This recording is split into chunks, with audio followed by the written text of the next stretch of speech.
लगभग 2500 वर्ष पहले कपिलवस्तु नामक राज्य में राजा शुद्धोधन और रानी महामाया रहते थे। वे शाक्य वंश के राजा थे। एक दिन रानी महामाया ने एक अद्भुत स्वप्न देखा। उन्होंने देखा कि एक सफेद हाथी उनके गर्भ में प्रवेश कर रहा है। राजपुरोहितों ने बताया कि रानी के गर्भ से एक महान बालक जन्म लेगा, जो या तो चक्रवर्ती सम्राट बनेगा या फिर संसार को ज्ञान का मार्ग दिखाने वाला महात्मा बनेगा। कुछ समय बाद लुम्बिनी वन में एक सुंदर बालक का जन्म हुआ। उस बालक का नाम सिद्धार्थ रखा गया।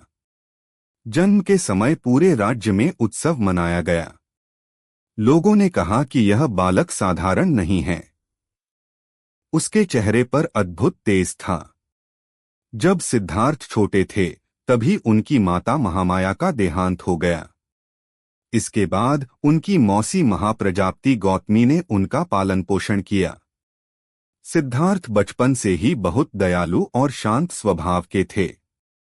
वे किसी को दुखी नहीं देख सकते थे। एक दिन सिद्धार्थ अपने मित्रों के साथ बगीचे में घूम रहे थे। तभी एक घायल हंस आकर उनके पास गिर पड़ा। उसके शरीर में तीर लगा हुआ था। सिद्धार्थ ने तुरंत उस हंस को उठाया और उसके घाव पर मरहम लगाया।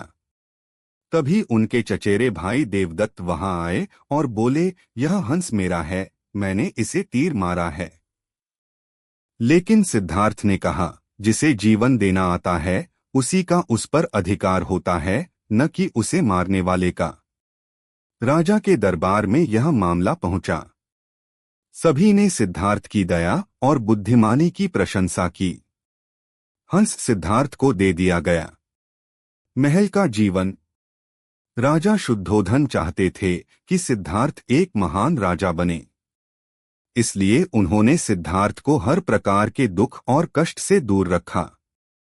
महल में नाच गाना, सुख सुविधाएं और मनोरंजन की सारी वस्तुएं मौजूद थीं।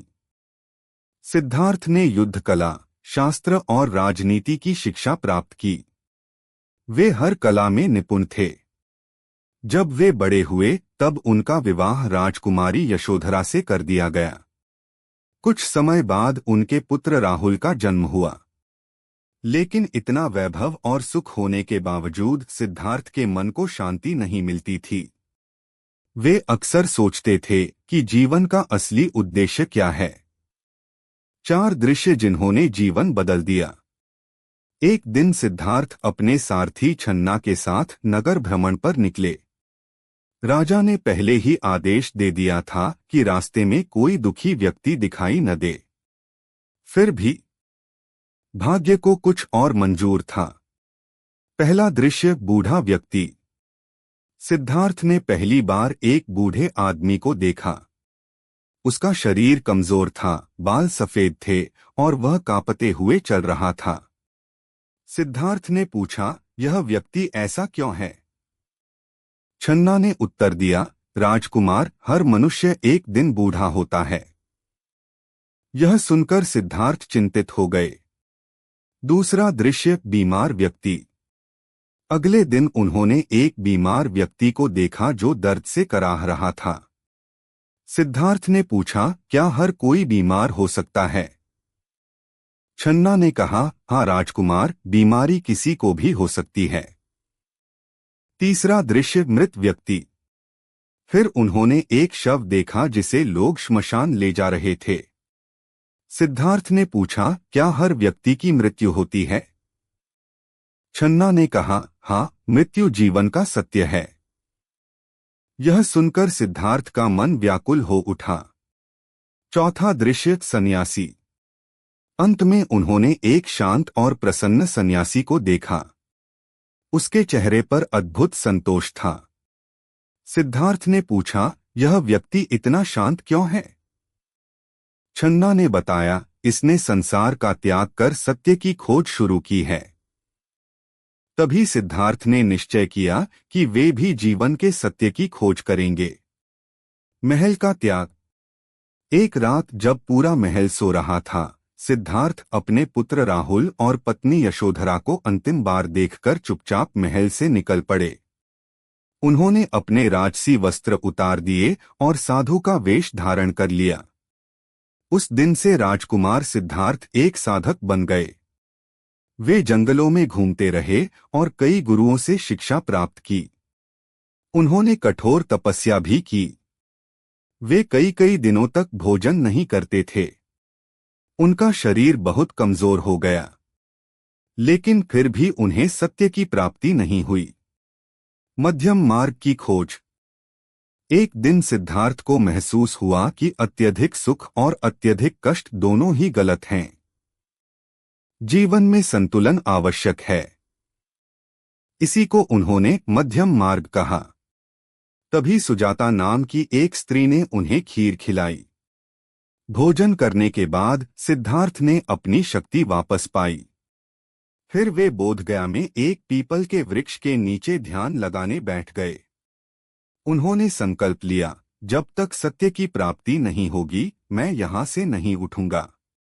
ज्ञान की प्राप्ति। सिद्धार्थ कई दिनों तक गहरे ध्यान में बैठे रहे। कहा जाता है कि उस समय मारा नामक दुष्ट शक्ति ने उन्हें विचलित करने की कोशिश, लेकिन सिद्धार्थ अडिग रहे। अंततः वैशाख पूर्णिमा की रात उन्हें ज्ञान की प्राप्ति हुई। वे समझ गए कि संसार में दुख क्यों है और उससे मुक्ति कैसे मिल सकती है। उस क्षण से सिद्धार्थ बुद्ध कहलाए, जिसका अर्थ है जागृत व्यक्ति। जिस वृक्ष के नीचे उन्हें ज्ञान मिला वह बोधि वृक्ष कहलाया और वह स्थान बोधगया के नाम से प्रसिद्ध हुआ। पहला उपदेश। ज्ञान प्राप्ति के बाद बुद्ध ने सारनाथ जाकर अपने 5 पुराने साथियों को पहला उपदेश दिया। इसे धर्मचक्र प्रवर्तन कहा जाता है। उन्होंने लोगों को 4 आर्य सत्य बताए। संसार में दुख है। दुख का कारण तृष्णा है। तृष्णा का अंत करके दुख समाप्त किया जा सकता है। अष्टांग मार्ग अपनाकर मुक्ति प्राप्त की जा सकती है। अष्टांग मार्ग। बुद्ध ने लोगों को सही जीवन जीने का मार्ग बताया, जिसे अष्टांग मार्ग कहा जाता है।